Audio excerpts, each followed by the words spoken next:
Nora Halvorsen counted $47,200 in her dead husband's handwriting and did not cry. The numbers were Pete's. She knew the hand, the slant of the sevens, the way he crossed his ones like little tents. 14 months a widow, and here he was again, talking to her in ink. Telling her what he owed. Telling her, without meaning to, what she owed now. She sat on the workbench stool in the cold bay and read the ledger by the light of one bulb, and her eyes stayed dry. Grief had wrung her out a long time ago. What was left was arithmetic. Then the man from Cascade Mutual came. His name was Dale Pruitt. He wore a good coat and clean shoes, and he walked onto her shop floor at 10 in the morning with 6 people waiting. 2 were customers. 4 were just folks who'd stopped for coffee at the diner and drifted over to watch. Pruitt looked at all of them, and then he looked at Nora, and he said it loud enough for every ear. "A note doesn't grieve, Mrs. Halvorsen. 90 days. Or the county sells your husband's name for scrap." Nobody moved. The space heater ticked. Her boy, Toby, 11 years old, watched from the loft with his mouth shut. He hadn't said a full sentence since they lowered his father into the ground. And that would have been the whole story.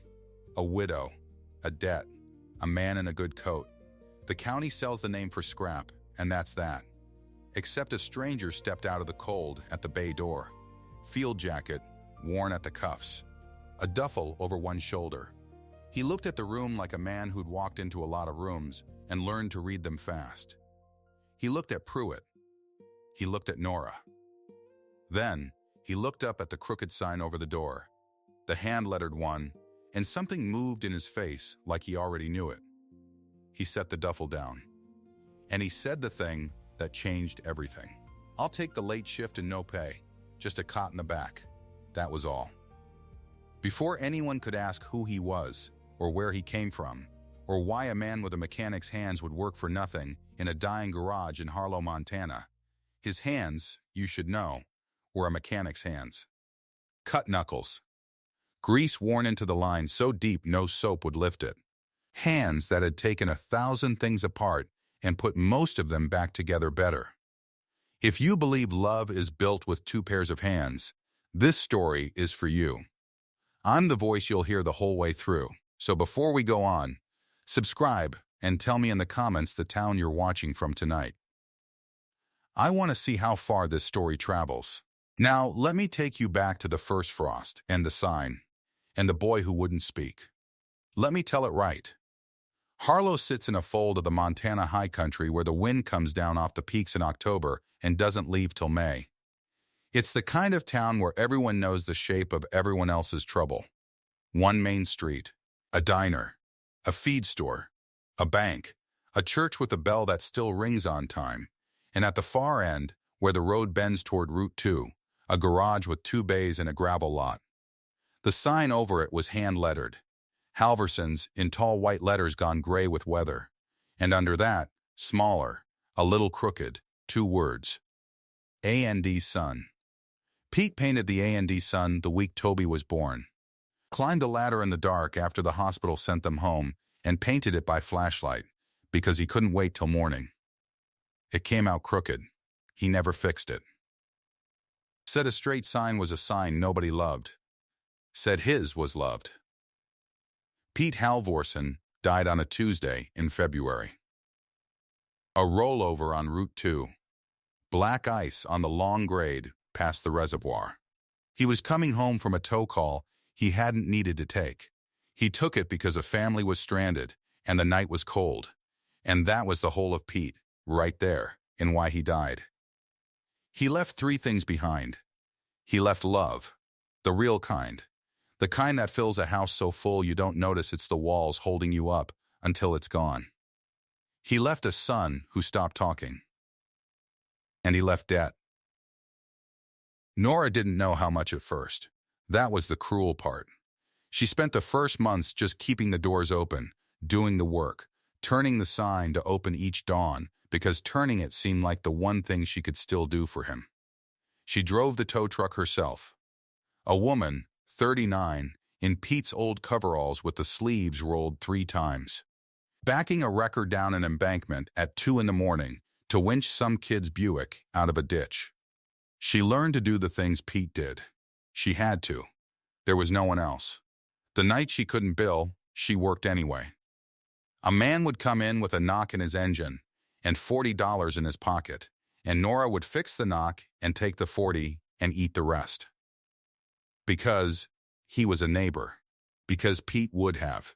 Because in a town like Harlow, you don't turn a man out into the cold over money, even when the money is the thing that's killing you. And every night, when the last light went, she'd carry Toby's cot into the office and set it by the space heater, and she'd tuck the blanket up under his chin, and she'd sit a while in the dark and listen to him breathe. He slept. That was something. In the day, he was a locked door. But he slept. The morning the stranger came was the first hard frost of the year. The gravel crunched different in the cold. Nora had the ledger out on the bench because the certified letter had come the week before, and she'd been trying for 6 days to make the numbers say something other than what they said. She looked up, and there he was in the bay door. "We're not hiring," she said. Because that was the truth, and she was tired, and the truth was all she had time for anymore. "I know," he said. He came in slow. He looked at the truck up on the lift. A '68 Chevy, half torn down, the job her husband had started and never finished. He looked at it the way you look at a friend in a hospital bed. Then he looked at her. "You're Pete's wife." She hadn't expected the name. It went through her like cold water. "I'm Pete's widow," she said. "Who are you?" he said. "Cole Renner." And then he was quiet, like the name was all he could afford to spend. She should have sent him off. A drifter in a field jacket, no reference, no story, showing up out of the frost knowing her dead husband's name. Every sense she had told her to point at the door, but there was the truck. And there was the ledger. And there was the fact that she hadn't slept a full night in 14 months, and here was a man saying he'd work. "I can't pay you," she said. "You understand that. I can barely pay the light bill. I didn't ask to be paid." "Then why?" He looked at her a long moment, and then he shrugged, a small movement, like the answer cost him nothing and everything at once. "Owed a man once," he said. "Never got to pay him back. Figure I'll pay it into the world." That was it. He didn't say who. She didn't ask. It was the kind of thing a man says and you let it lie, because everybody in Harlow was carrying something, and you didn't dig at another person's load. She would remember, much later, that she'd let it lie. She would wish she'd asked. "There's a cot in the parts room," she said. "It's cold back there. I've slept colder." And that was how Cole Renner came to Halvorsen's garage. No handshake. No paperwork. Just a duffel in the parts room, and a man at the bench the next morning before she'd even turned the sign. Toby saw him from the loft.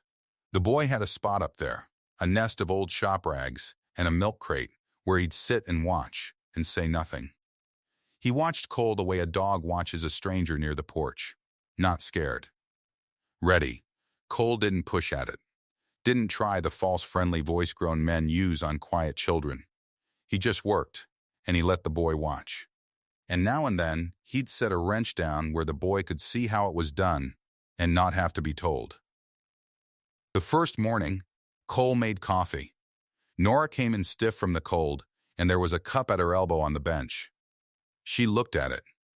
Looked at him. He was under the '68, only his boots showing. "How do you take it?" she started to ask. And then she stopped, because she'd already tasted it. 2 sugars. No cream. The way she'd taken it for 20 years and never told him. She didn't ask how he knew. Some part of her understood he'd watched the mug on the shelf, the sugar spoon, the stain in the cup. A man who fixes things notices things. She drank the coffee. It was right. Something in her chest pulled tight, and she made herself let it go. He started on the '68 that first day, and didn't stop till it was done. That truck was Pete's white whale. A local rancher, Walt Kessler, had brought it in 2 winters back. A '68 Chevy long bed that had been his father's, and Pete had loved it the way he loved anything with a story. He'd torn it down to nothing. New rings, new bearings, the whole heart of it opened up on the bench. And then February came. And the ice, and the grade past the reservoir. And the truck sat under a tarp on the lift for 14 months, while Walt Kessler waited and didn't push. Because you don't push a widow. Cole finished it in 9 days. He worked late every one of them. Nora would carry Toby's cot into the office and hear him out there in the cold bay past midnight. The ratchet, the drop light hissing, the low sound of a man talking to an engine. On the 9th night, the 68 turned over on the first try and settled into an idle so smooth you had to put a hand on the fender to know it was running. Walt Kessler came at dawn. He walked around that truck 3 times without a word. Then he put his hand flat on the hood like you'd put a hand on a horse you thought you'd lost, and his eyes went wet. And he reached into his coat and paid Nora in cash. All of it. More than the bill. Pete started it, Nora said. I can't take Pete started it, Walt said. Somebody finished it. That's worth what I'm paying. He looked over at Cole, who'd gone back to the bench like it was nothing. Where'd you find him? He found us, Nora said. Walt Kessler told 3 men before noon. And that's how it moves in a town like Harlow, not on a sign, but on a rancher's word at the feed store, saying Halvorsen's is running again, saying there's a new man out there with good hands. By the end of that week, 2 more jobs came in that would have gone to the chain place out on the highway. The lot had cars in it again. The bench had work on it again. Nora felt something she hadn't felt in 14 months. She was almost afraid to name it. It felt like the floor coming back under her feet. And that was exactly when Pruitt came. He came in the good coat, and he came at 10 in the morning on purpose, when the coffee crowd was thick and the bays were full. Nora understood later that the timing was the whole point. A man like Pruitt doesn't collect a debt. He performs it. He wanted witnesses. He wanted her small in front of her neighbors. Mrs. Halvorsen, he didn't offer a hand. He set a folder on her clean bench like he was laying down a card. Cascade Mutual holds the note on this property. I think you know the balance. I know it, she said. Then you know it's in default. Your husband missed the last 2 quarterly payments before he passed. There's been nothing since. He said pass the way some men say it, like a word held with tongs. The board's patience has a floor. We've reached it. The bays had gone quiet. A man under a Ford had rolled out on his creeper to look. Toby, in the loft, had gone still as a held breath. I'm making the payments I can make, Nora said. Her voice was level. That took everything she had.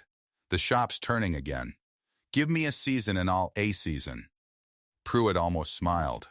Mrs. Halvorsen, I'm not unkind. So let me be clear, out of kindness. A note doesn't grieve. It doesn't care that it's a widow holding it, or a boy, 90 days. Or the county sells your husband's name for scrap. Sold for scrap.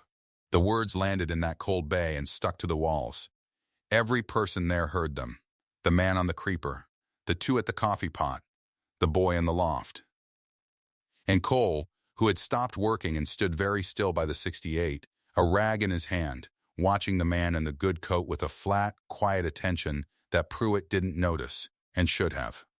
Pruitt tapped the folder. 90 days. The certified notice will confirm the figure and the terms. Good morning. And he walked out into the frost, clean shoes on the gravel, and got into a car with a rental sticker in the window and drove back toward whatever city sent him. Nobody said anything for a while.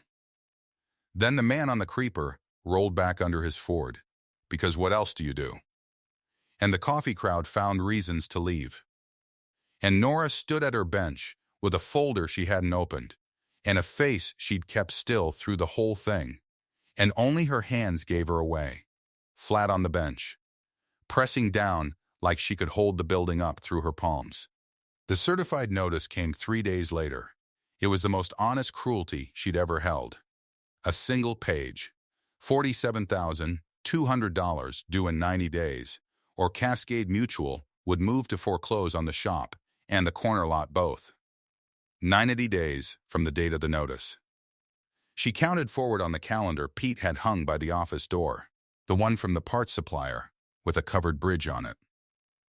90 days landed on a Friday, in the last cold snap of winter. She read it standing at the workbench. And then, because it felt like something Pete would have wanted, because it felt like standing up straight when you've been hit, she read it aloud. They were all there. It was near closing, the light going blue in the bay doors. Cole at the bench, Toby down from the loft for once, hovering at the edge of the light, and two of the old customers who'd stuck by them, Walt Kessler and old Ephraim Dodd, who'd bought gas from Pete's father before Pete was born. They'd come by with nothing to fix. They'd come by, Nora understood, because word travels, and they didn't want her to read it alone. So she read it aloud in the cold, the space heater ticking, her breath showing. $47,200, she read. 90 days. Her voice didn't break. She'd promised herself it wouldn't, not in front of the boy. Or they take the shop, and the lot. And she looked up at the sign she couldn't see from inside, but knew was there, crooked over the door. And the name. The heater ticked. Ephraim Dodd took his hat off, which is a thing old men do at funerals. And Cole set down his rag. He didn't make a speech. He wasn't that kind of man, and Nora would come to know it was the not speaking that made him worth listening to. He just looked at her across the cold bay, and he said it plain, for the record. The way you make a promise you intend to keep whether anyone believes you or not. Late shift. No pay. Till it's clear. That was all. Nobody clapped. It wasn't that kind of moment. But something changed in the room, some small settling, like a house shifting its weight onto a new post. Walt Kessler looked at Cole a long beat and gave one slow nod. Ephraim put his hat back on. And Toby looked at the stranger in the field jacket for the first time straight on, not from the safe angle of the loft. And there was something in the boy's face that wasn't quite trust, but had stopped being pure enmity. 90 days. $47,200. And a widow, a boy, and a man who worked for nothing. Now here's where it turns, because grief and a bench full of good intentions don't pay a note. Nora knew that. She lay awake that night on the cot beside her sleeping son and did the arithmetic the way you probe a bad tooth, over and over, and the numbers wouldn't bend. Even running full, even with the 68 money, even if she never slept, the shop couldn't throw off $47,000 in 90 days. It was rain trying to fill a well with a hole in the bottom. She needed a hole plugged. She needed real money, steady money, the kind that comes on a contract and not a hope. And she knew where it used to come from. The county. For 11 years before he lost it, Pete had held the maintenance contract on the county's snowplow fleet. Every truck, every blade, every hydraulic line and salt spreader kept running through the worst winters Montana could throw. It was the backbone of the shop. 30-some vehicles that had to run, or the roads closed and people died. And the county paid, on time, on paper, near $28,000 a year to keep them running. Pete lost it 2 winters back. Not to better work. To a cheaper bid. An outfit from over the pass, Redfield Fleet Services, had come in and undercut him by a margin no honest shop could match. And the county board, which answers to taxpayers and not to loyalty, took the low number. Pete never said much about it. But Nora saw what it did to him. It was the first crack in the thing that finally broke. Now Redfield's contract was up for renewal. The board would meet in 2 weeks. Nora couldn't outbid them. She knew that. She had no cushion to bid thin. But she went to Cole with it anyway, one night at the bench, because he'd become the person she took things to, and she hadn't quite noticed it happen. He listened. He didn't say much. He never did. But the next morning he was gone before she woke, and the tow truck was gone, and she had a bad hour thinking she'd read a drifter wrong after all. Then near noon he came back, and there was gravel dust on the truck, and a look on his face like a man who'd been under something and seen how it was built. I went out to the county yard, he said. Talked my way in. Looked at the fleet. Cole, we can't beat their price. No, he said, but their trucks are dying. He wiped his hands on the rag out of habit, though they were already clean. Redfield's running them cheap because they're not really fixing anything. They're patching to the next storm. Half those plow blades are welded where they should be replaced. 3 of the salt rigs have hydraulic lines older than the boy. They're going to lose a truck in the middle of a storm this winter, and when they do, a road stays closed, and somebody's grandmother doesn't get to the hospital. He looked at her steady. I can prove it. Every unit. What's wrong, what it'll cost when it fails, what it costs to do it right now. The board doesn't want the cheap bid. They think they do. They want the roads open. Show them the difference, and the price stops being the only number in the room. Nora looked at him. You did all that this morning. Pete kept good notes, Cole said. The old service records are still in the file cabinet. I matched them to what I saw. It's not hard when you know where to look. It wasn't hard when you know where to look. She'd think about that phrase later, too.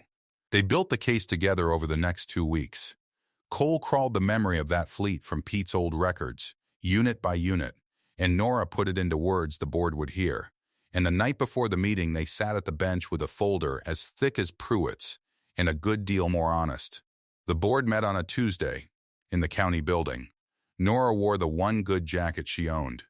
Cole wore the field jacket because it was the only one he had, but he'd washed it. And he stood at the back and let her do the talking because it was her name on the sign and her town, and he understood that. She didn't out-talk Redfield's man. She outshowed him. She laid the fleet out for the board in Pete's own service history and Cole's fresh eyes, truck by truck. And when Redfield's man said the shop was asking too much, she put down the photograph Cole had taken of a hydraulic line on the number 9 salt truck, cracked and weeping fluid, the line that would let go on the coldest night of the year with a full load and a road to clear. You can pay us to fix that now, Nora said. Or you can pay Redfield to weld it again and bury whoever's on that road when it fails. That's the whole choice. I'm not asking you to be kind to a widow. I'm asking you to keep the roads open. The board voted that afternoon. Halvorsen's got the contract back. $28,000 a year, steady, on paper, on time. The backbone, put back in. She should have felt like celebrating.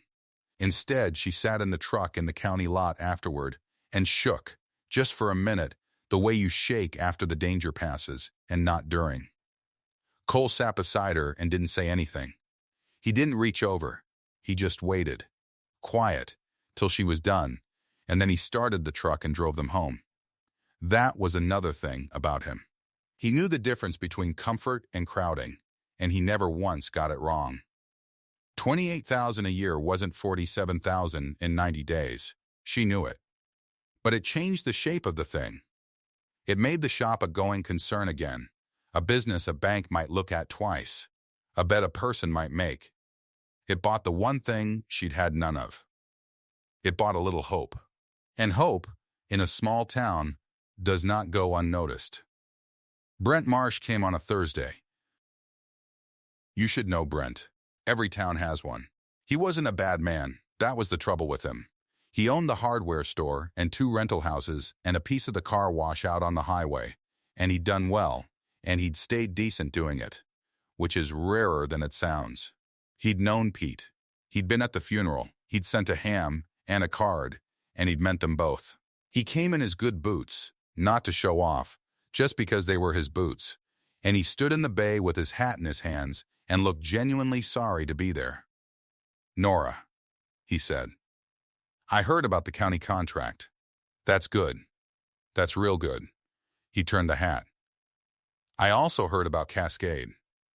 Everybody's heard about Cascade. I want to help. And he did want to. She could see it.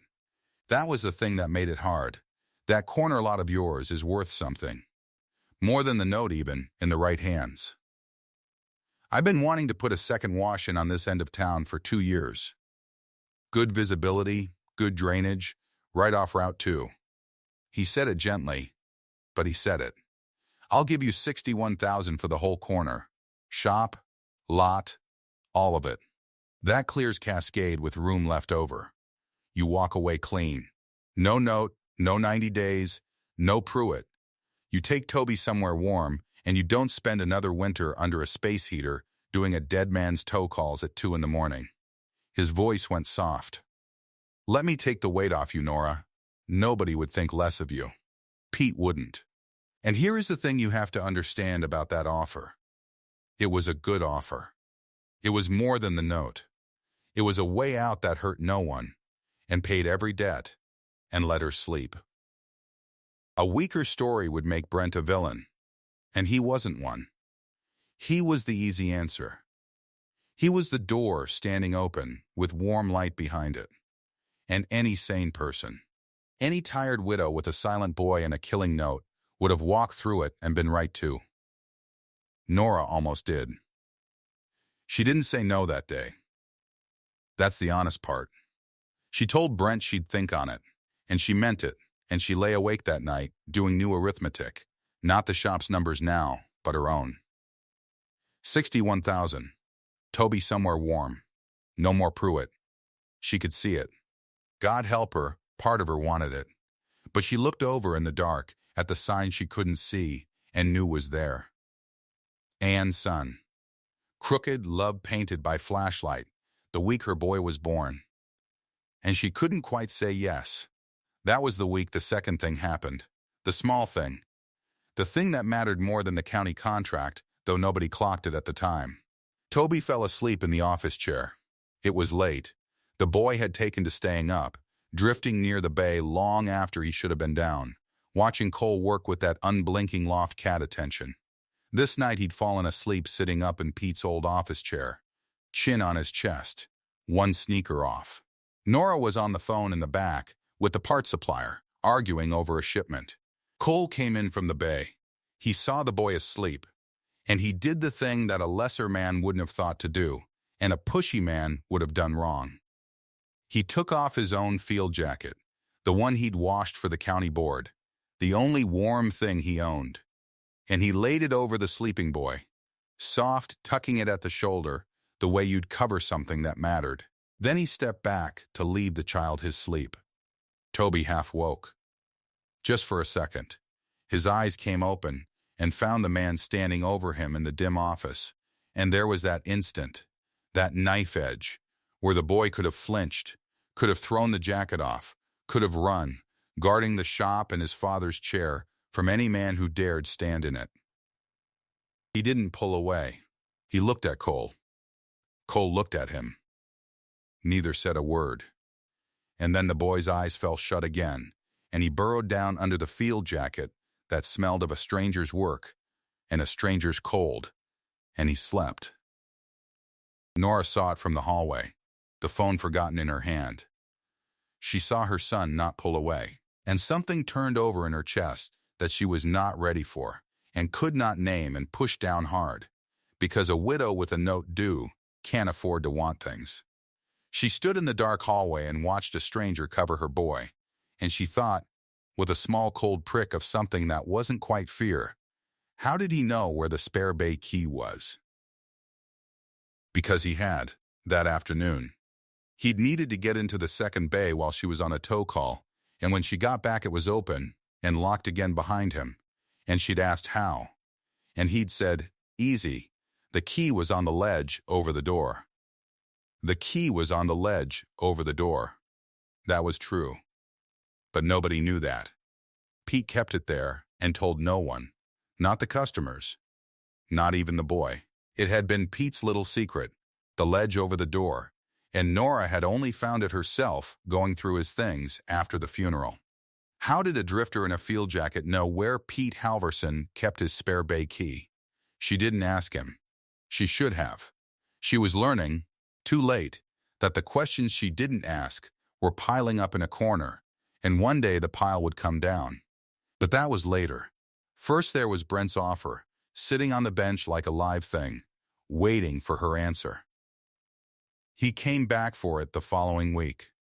He brought 2 neighbors with him, not to gang up, just because that's how Brent moved through the world. In the open, with witnesses to his good intentions. He had the contract typed up now. 61,000. Clean, he laid it on the workbench in the cold bay, and near the same spot Pruitt had laid his folder, And Nora understood that this was the moment. The two doors. The easy one and the hard one. And everyone was watching to see which she'd walk through. Cole was at the bench. He didn't look up from his work, and he didn't say a word. And that not saying was the loudest thing in the room. He wouldn't argue for himself. He wouldn't argue for the shop. He'd decided, she could feel it, that her choice had to be hers, uncrowded, or it wasn't worth anything. Toby stood at the edge of the light in the field jacket he hadn't given back. Brent held out the pen. "It's a good deal, Nora," he said, gentle as ever. "It's the smart thing. Nobody would blame you." Nora looked at the contract. $61,000. Toby somewhere warm. No Pruitt, no 90 days, no note in her dead husband's handwriting waiting to take the name. She looked at the signs she couldn't see. She looked at her son in a stranger's coat. She looked at the stranger, who wouldn't look up, who'd worked 9 nights on a dead man's truck, and driven to the county yard at dawn, and covered her boy in the cold with the only warm thing he owned, and asked for nothing, ever, but a cot in the back. And Nora Halvorsen picked up Brent Marsh's contract in both hands. She held it a moment, and then she tore it clean down the middle, and again, and set the pieces back on the bench where he'd laid it. "Pete's name isn't for sale," she said, "and neither is my son's." The bay went dead silent. Brent's face did something complicated, and to his credit ended on a kind of rueful respect. One of the neighbors let out a low breath, and Cole finally looked up from the bench one time and met her eyes across the cold, and neither of them said anything, and everything was said. She'd chosen the hard road.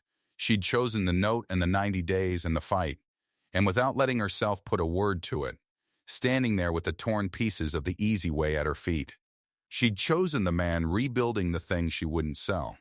What she didn't know, what she couldn't have known, standing there feeling brave and terrified in equal measure, was that Cole had already made a choice of his own that same week. A quiet one. One he'd told no one. He'd walked to the bank 2 towns over, alone, and wired $18,000 from an account she didn't know he had into the shop's account, buried in the ledger as a vendor credit so she wouldn't see his name on it. Money to buy days. Days against the 90. Given in secret, because he could not bear for her to know. Because in his mind he was not allowed to be thanked, only to give. She'd find out. Everything comes out, in a town like Harlow, in a story like this one. The money. The Bay Key. The reason a drifter knew her dead husband's name. But not yet. For now there was only a torn contract on the bench, and 81 days left on the note, and a boy in a stranger's coat starting at last to trust the man who wore it, and a photograph, folded in the bottom of a field jacket kit in the parts room, that no one had found yet. No one had found it yet. The thaw came on a Tuesday, and it came the way good things come to Harlow, slow, and without asking permission. For 9 days the frost had held the ground iron hard. Then the wind swung around out of the south, and the icicles along the bay eave started their slow drip, and the snowbank at the edge of the lot went gray and sank in on itself. Nora smelled it before she saw it. Wet earth. Diesel gone soft in the warmer air. The particular mud and metal smell of a Montana spring trying to arrive early and getting it wrong. Toby smelled it too. She watched him stop in the bay door with his cereal bowl and lift his face to it. 11 years old and still not speaking, and something in the boy's shoulders eased a 1/4 inch. That 1/4 inch was the most she'd seen out of him in 14 months. Cole was under the tarp in the corner before she'd finished her first cup. She didn't know what he was after. He'd been circling that corner for days, the way a man circles a thing he's not sure he's allowed to touch. Now he pulled the tarp back slow, and the dust came up gold in the bay light, and underneath was the go-kart. Nora set her coffee down. She'd forgotten it was there. She'd made herself forget. Pete had started it 2 winters back, welding the frame up out of scrap on the nights the shop was quiet, cutting the seat from an old bench cushion, painting the number 7 on the nose because Toby had asked for 7, and given no reason. It was going to be for the boy's 12th birthday. Pete never said so. He didn't have to. Everybody in the shop knew.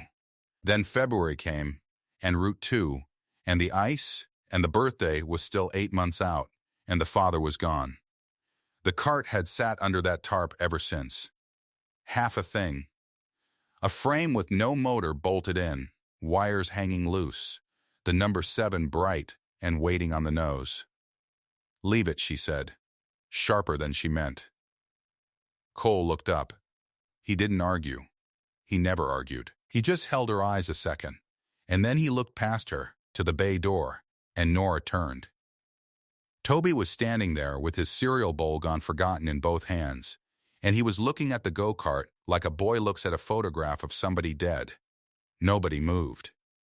Then Cole did the thing that Nora would turn over in her mind for a long time after. He didn't say a word to the boy. He didn't coax. He just knelt down by the cart, and he found the little Briggs engine sitting loose in the frame where Pete had left it, and he pulled the air filter, and he held the carburetor up to the light and frowned at it like it had personally lied to him. That frown did what no kindness had done in 14 months. Toby set the bowl on the workbench. He crossed the bay. He knelt down next to the stranger in his father's coat, close but not touching, and he watched Cole's hands turn the carburetor over. And Cole, still not looking at him, said, "Float stuck. See that? Sat too long, gum in the bowl." Silence, then a voice. Rusty. Cracked from 14 months of disuse. So quiet Nora nearly missed it from the office door. "Can you fix it?"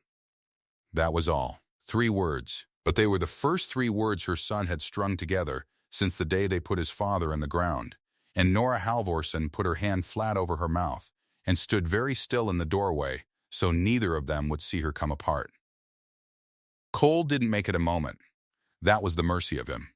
He didn't turn it into a big thing, didn't call for Nora, didn't say, "Well, look who's talking." He just handed the boy a rag and said, "We can. You're going to hold this while I get the gum out. Don't drop the needle, it's the size of a whisker, and I'm too old to find it in this floor." And Toby took the rag.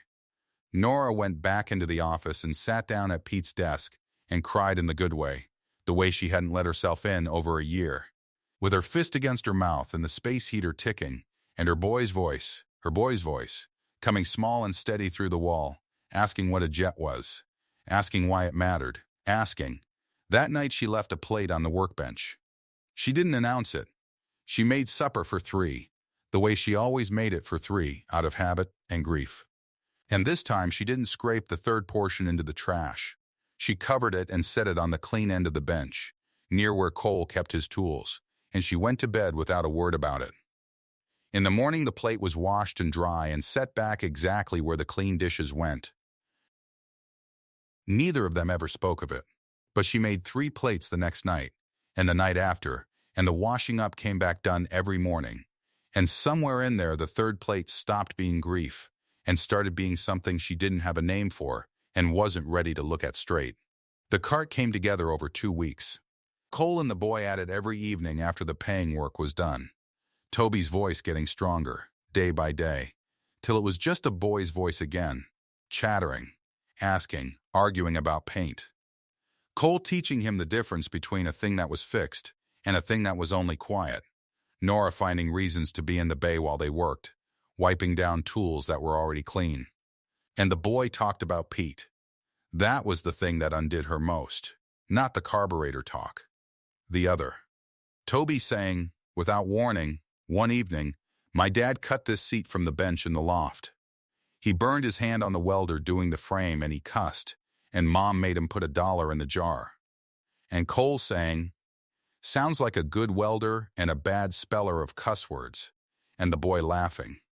Laughing, out loud, the sound of it hitting Nora somewhere she'd thought was closed for good. Brent Marsh came by in the middle of all that. He stood in the bay with his hands in his coat pockets and watched the man and the boy at the go-kart. And Nora watched Brent's face, and she saw it. The jealousy he was too decent to say out loud. He'd offered her $61,000 and a clean way out, and she'd torn it in half. And here was a drifter with grease to the elbows getting the thing Brent's money couldn't buy. The boy talking. The widow lit up. The shop alive. "He does good work," Brent said. "Careful. I'll give him that. He does." Funny thing, though, Brent turned his hat in his hands. Nobody knows where he came from. You ever think on that? Man shows up the same morning as your foreclosure notice. Knows his way around the place. Knew where Pete kept the spare key over the bay door. I heard Walt say so. Nobody knew that but Pete. He let it sit.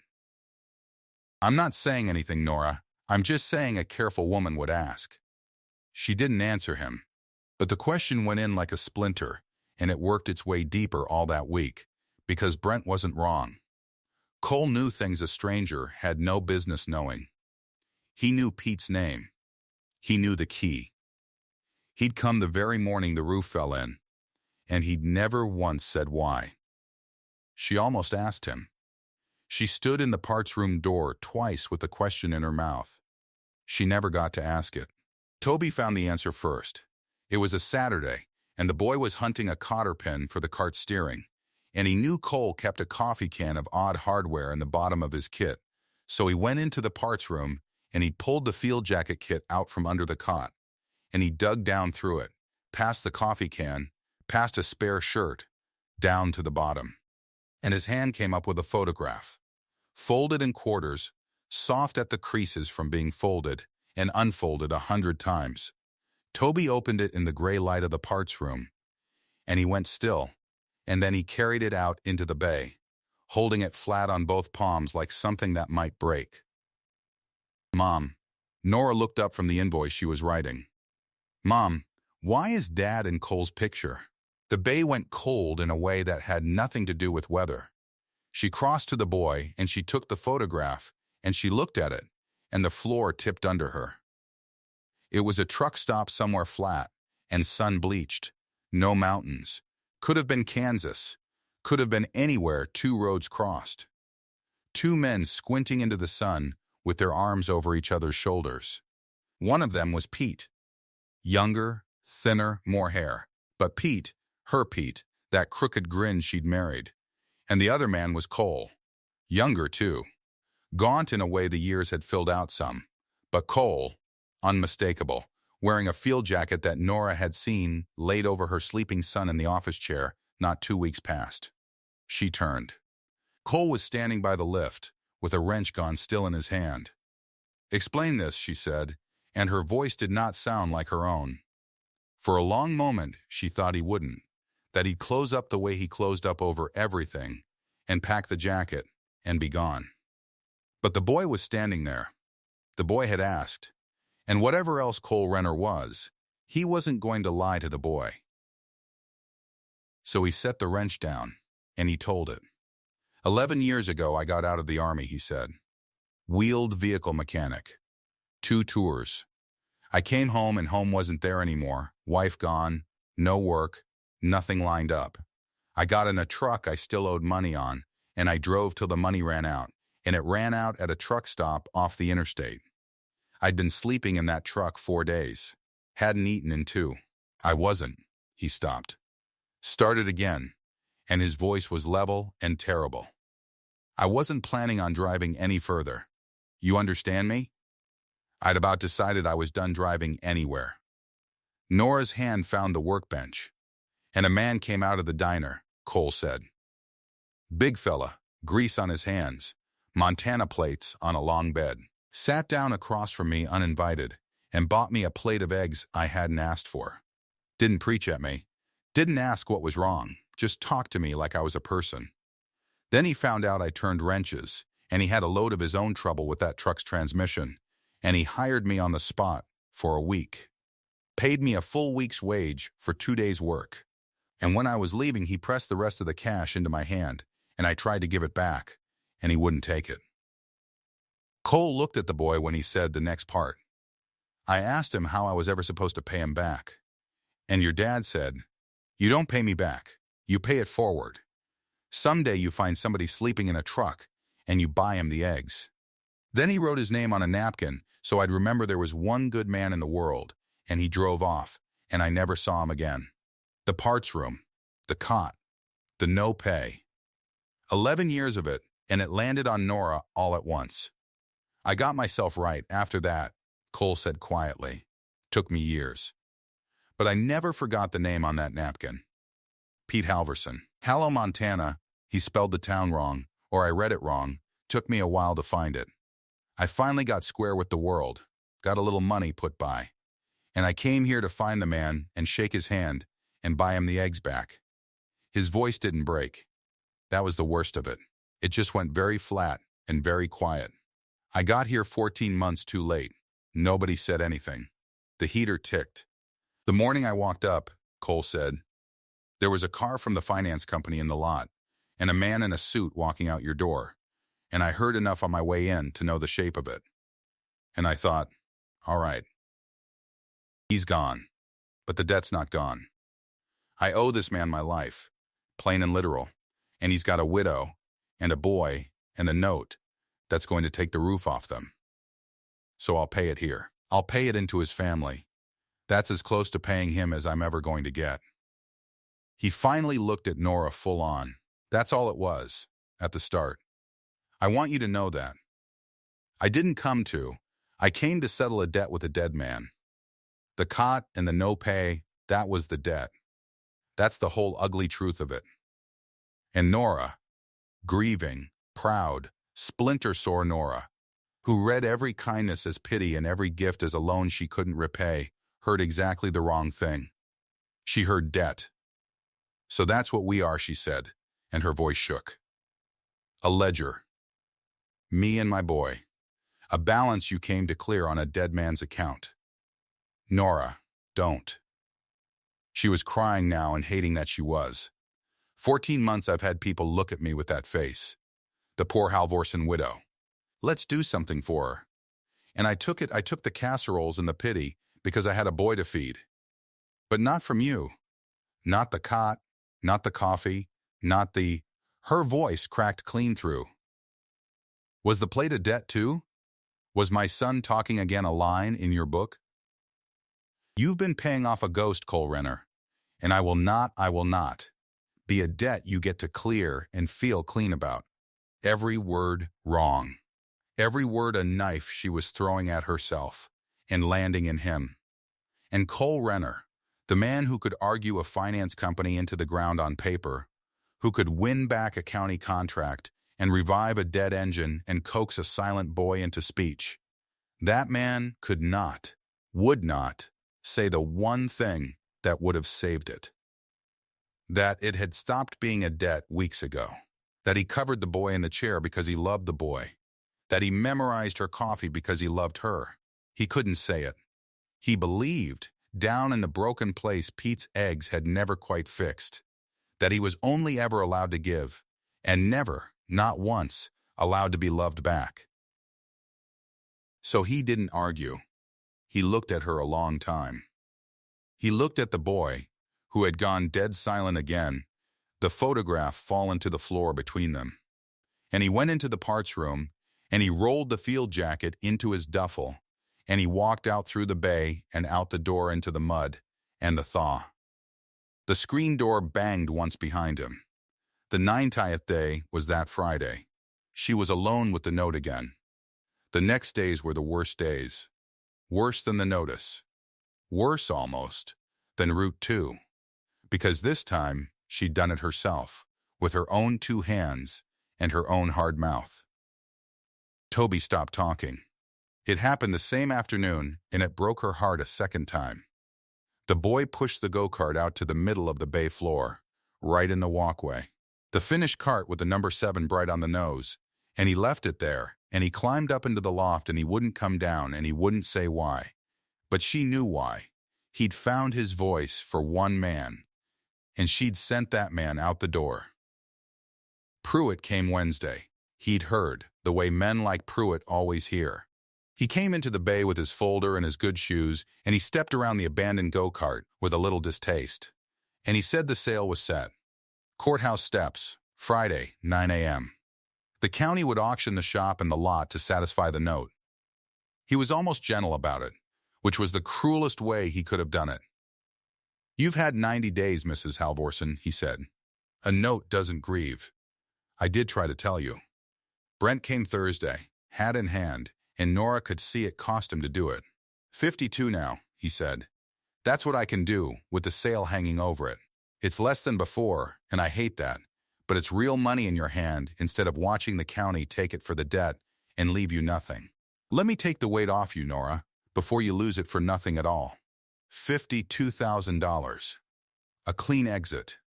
Her boys' college in it, and a fresh start 2 towns over, where nobody knew her as the widow who'd lost the shop." She looked at the go-kart sitting crooked in the middle of the floor. "I need to think," she said. And Brent, decent to the last, nodded and left her to it. She almost took it. She sat up that whole night at Pete's desk with the space heater ticking and the number turning over in her mind. 52,000. Done. Oversafe the mail came Friday at 8, an hour before the sale. She almost didn't open it. There was a plain envelope in the stack, no return address, postmarked from 2 towns over, the town with the bank, though she didn't think of that then. Inside was a sheaf of paper covered in a small, hard, careful hand she'd seen exactly once before, on the parts room inventory Cole had left squared on the bench. It was an audit. She sat down on the cold floor of the bay to read it, because her legs wouldn't hold her. Cole had gone through Pete's ledger. Every entry, every payment, 11 years of it, back to the original note Pete took out to buy the lift and expand the second bay. And Cole had found it. Buried in Cascade Mutual's compounding, a servicing fee, applied monthly, compounded on itself, that under the state lending statute, a lender was not entitled to charge on a note of that class. Section and number, he'd written it out, chapter and verse. 11 years of an unlawful fee, snowballing on itself, ballooning the balance. Strip the fee and its false interest, Cole's careful hand had written at the bottom, and the true payoff owed is a fraction of $47,200. The balloon clause that triggers the foreclosure is voidable. A note carrying an unlawful charge can't be accelerated under this statute. Take it to Halloran at the county attorney's office before the sale. Don't sign anything of Marsh's. You don't owe what they say you owe. You never did. No signature, just the work. Given the way he gave everything, with his name kept off it, and under the pages, folded small, she almost missed it, was a bank slip. A wire transfer. $18,000 moved into the shop's account months back, buried in the ledger as a vendor credit so she'd never see his name on it. His own money. His VA back pay, she'd learn later. Days bought against the 90, given in the dark, so she'd never have to thank him. Nora Halvorsen knelt on the cold floor of her husband's garage and understood, finally and completely and far too late, that she had thrown a good man out into the mud for the crime of loving her family more than he could stand to say. She got up. She wiped her face. She put the audit in Pete's old canvas satchel, and she pulled her coat on. And she went to the loft ladder, and she called up Toby. "Get your boots. We're going to town." And the boy came down. The courthouse steps at 9 a.m. were crowded with cold sun and breath fog, and half of Harlow. Walt Kessler was there. Ephraim Dodd, who'd known Pete's father before Pete was born. The 2 old customers who'd stood in her cold bay and heard the notice read. The same faces, near enough, that had heard Pruitt say, "Sold for scrap." Word travels in a town like Harlow. They'd come to watch the widow lose the shop, most of them. But they'd come out of love, not appetite. And there's a difference, and it matters. Pruitt stood at the top of the steps with the auctioneer in his folder and a little gabble crowd of county clerks. He saw Nora coming up through the crowd with her boy and her canvas satchel, and he arranged his face into something patient and sorry. Nora didn't go to Pruitt. She went to Halloran. The county attorney was a heavy, slow-talking man in a coat too thin for the morning, and he took the pages she handed him, and he read them standing there in the cold. And Nora watched his eyebrows climb his forehead, one line at a time. He read it twice. He looked up at her. He looked at Pruitt, and then, in front of God and Harlow and the whole shivering crowd. He walked up the steps and he said, "Hold the sale." "The sale's noticed and legal," Pruitt said. "You can't just, I can hold a sale on evidence of an unlawful charge, Dale. And I'm holding it."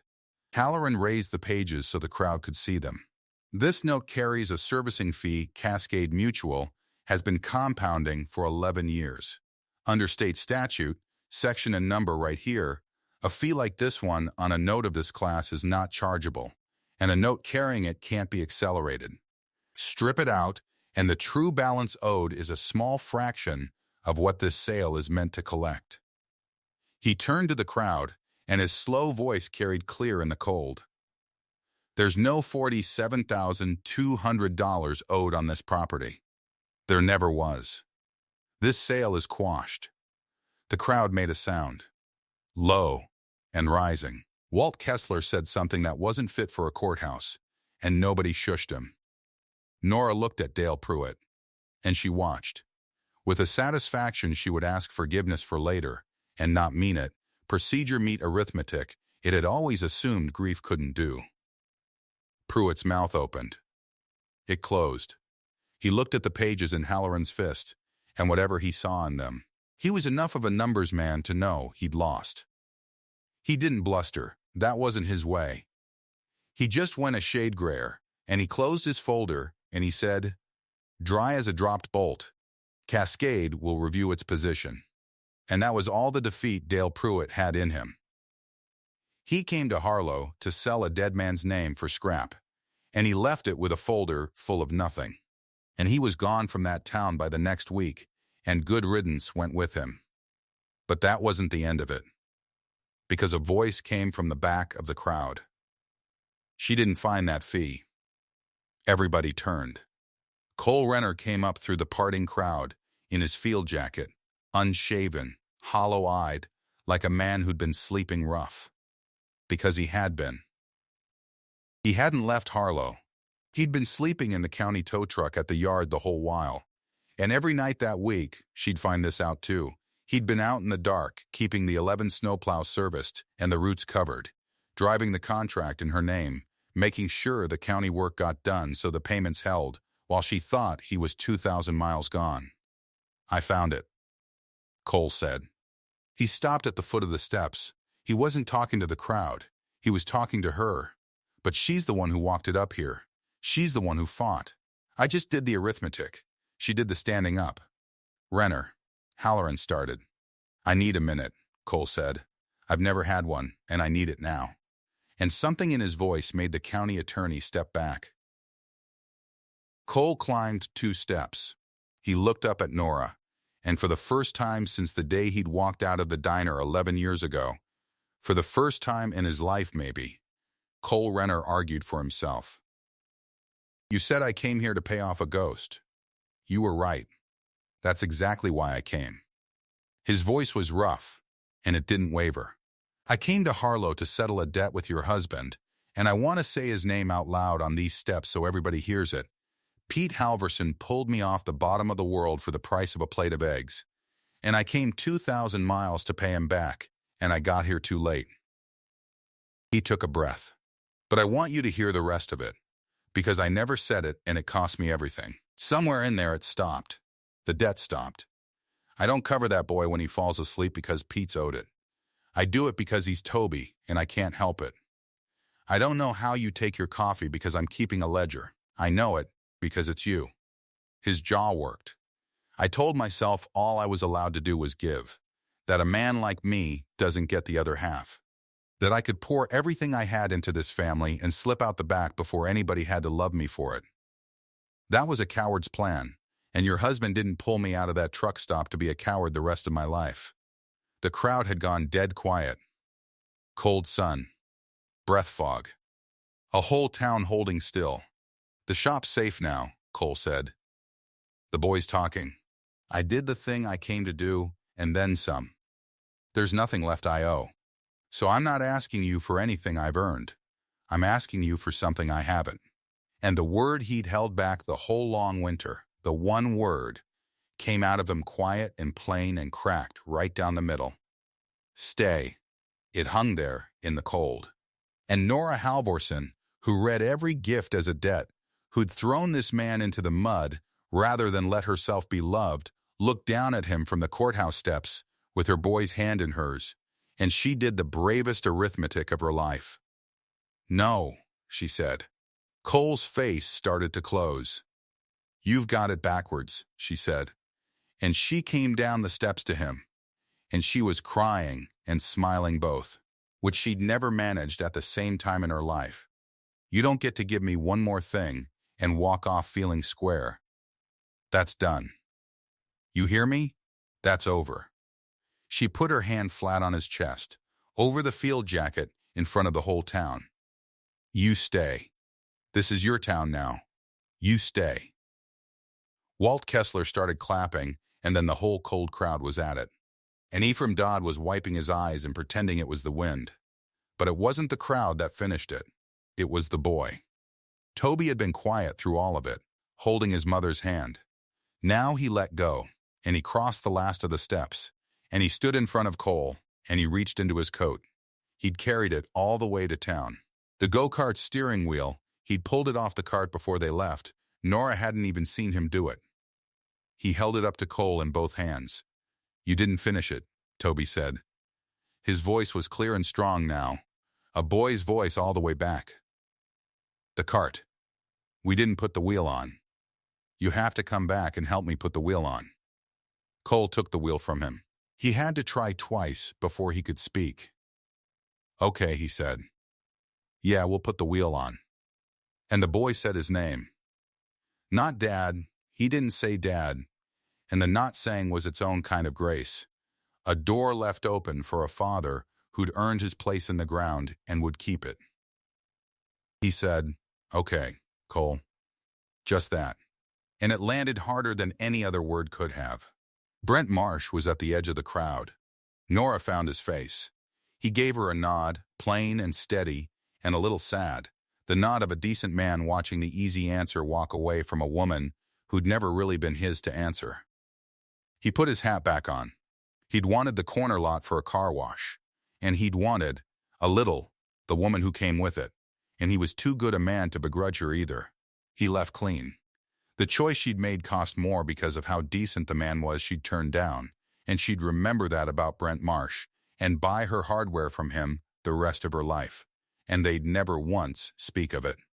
6 months on, it was late spring in Harlow, and the ground had gone green and stayed green, and April had come and gone and taken the last of the snow with it. The sign over the bay was freshly painted. Nora had done it herself, up on the ladder on a warm evening, and she'd righted it too, so it hung straight for the first time in years. Halvorsen's, big and clean, and under it in sun in bright new letters, brighter than they'd been since the week Toby was born. And under that, a line that hadn't been there before. Smaller, painted careful, and Renner, mech. The county plows were lined up in the lot for their spring service, all 11 of them, gone from snow work to summer storage, and the $28,000 a year that came with them was a steady thing now. A thing you could plan around. Toby was 12 now. His birthday had come in the spring, and the go-kart had been finished for it, wheel and all. And he was out in the far end of the lot, running it in tight loops, the little Briggs engine buzzing, the number 7 a bright blur. It hadn't wanted to start that first morning. Cole had told him it would take a couple pulls, an old engine sitting all winter. It caught on the second pull, and the boy's whoop had carried clear into the bay. Cole was at the lift with a transmission pan half dropped, greased to the elbow, at home and away a drifter never is. Nora crossed the bay with 2 cups. She set his down on the clean end of the workbench without a word about it. 2 sugars. No cream. The way she'd never once had to ask him, and he'd never once had to tell her. He looked up and found her there, and the look that passed between them was the same one from the cold bay all those months back. The one where nothing was said and everything was, except now it had a whole life folded into it. On the workbench, at supper time, there were 3 plates. There had been 3 plates every night for 6 months, and every night for the rest of them there'd be 3. and not one of them a debt. In the scrap bin by the door, under a coil of dead wire and a busted alternator, folded in quarters and going soft at the creases, was Dale Pruitt's foreclosure notice. Nobody had thrown it out. Nobody quite could. It just lived down there in the scrap where the town's junk went. $47,200 of a lie that never was. Keeping company with the broken things a good shop makes right, or let's go. Some debts you pay in money. Cole Renner had come 2,000 miles to pay one of those and got there too late, and it turned out not to matter, because the debt Pete Halvorsen really left him wasn't a number at all. It was a family with a hole in it, and a note come due, and a boy who'd stopped talking. And you don't pay a debt like that at a bank. You pay it the way Cole paid it. You show up. You take the late shift. You do the work nobody sees. You cover the boy when he falls asleep, and you learn how she takes her coffee. And you stay, every day, for the people the world left behind, until one cold morning on the courthouse steps the paying off turns, without anybody planning it, into being home. The go-kart came buzzing back up the lot. Toby cut the engine and hollered that he wanted to time himself, and Cole wiped his hands and went out to hold the watch, and Nora stood in the bay door with her coffee and watched her two people out in the green spring light and the crooked sign hanging straight over her head at last. Wherever you're watching this from, I'd love to know. Comment your town below.